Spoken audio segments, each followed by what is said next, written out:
At 60, John Cusack finally reveals why he escaped from Hollywood. People keep asking why John Cusack disappeared.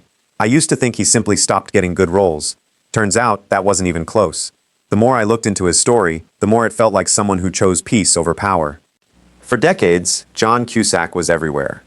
He wasn't the loudest star, he wasn't chasing magazine covers, and somehow, that made him even more interesting. When people remember the late 80s and 90s, they remember his face. A boombox over his head, a sarcastic smile, the guy who looked like your smartest friend instead of a movie star. But somewhere along the way, Hollywood and John Cusack started moving in completely different directions. And if you listen carefully to what he's been saying over the years, it almost sounds like he saw the split coming long before everyone else did. John was born in Evanston, Illinois, in 1966. Creativity wasn't something he stumbled into. It surrounded him from the beginning. His father was an actor and filmmaker. His mother taught mathematics but was also deeply involved in political causes and the arts. His siblings, including Joan Cusack, would all find their way into acting. Their house wasn't obsessed with celebrity. It was obsessed with ideas, politics, books, conversation. Looking back, you can almost see why John never became comfortable with Hollywood culture. He grew up believing questions mattered more than applause. As a teenager, he joined Chicago's famous Piven Theater Workshop. While many young actors dreamed about becoming famous, John just wanted to become good.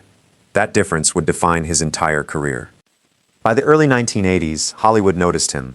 Small parts in films like Class and 16 Candles opened doors. But it wasn't until Say Anything that everything changed. That image, standing outside with the boombox. It became one of the most recognizable moments in movie history. Ironically, John never seemed interested in becoming America's heartthrob. What surprised me is that even during his biggest success, he kept talking more about scripts than fame. Most rising stars were hiring publicists. John was reading novels. As the 90s arrived, his career exploded. The Grifters, Grosse Pointe Blank, Con Air, Being John Malkovich. High Fidelity. The range was unbelievable. One week he was a hitman, the next, a hopeless romantic. Then he'd disappear inside an experimental comedy that almost nobody believed would work. That's what made him unpredictable. He wasn't building a brand.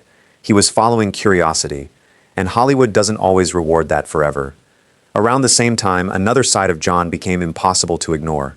He wasn't afraid to speak publicly. About politics. About war. About media. About power. Some celebrities carefully protect their image. John seemed perfectly willing to risk his. Whether people agreed with him or not, he rarely softened his opinions just to make executives comfortable. I honestly think that made him a different kind of celebrity. Less marketable, more independent. Then something changed. Big studio roles became less frequent. Franchises took over Hollywood. Superheroes replaced character-driven dramas. The kinds of movies John loved making slowly disappeared. He has openly said that the business changed.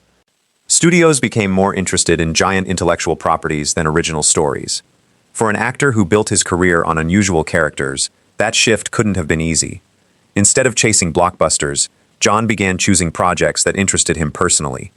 Some were independent films, some went almost unnoticed, but they gave him something Hollywood couldn't always offer anymore: freedom. There were also rumors. People wondered if he'd been blacklisted. Others believed his outspoken political views had hurt his career. John himself has suggested that speaking his mind came with consequences, although proving exactly how much it affected casting is nearly impossible.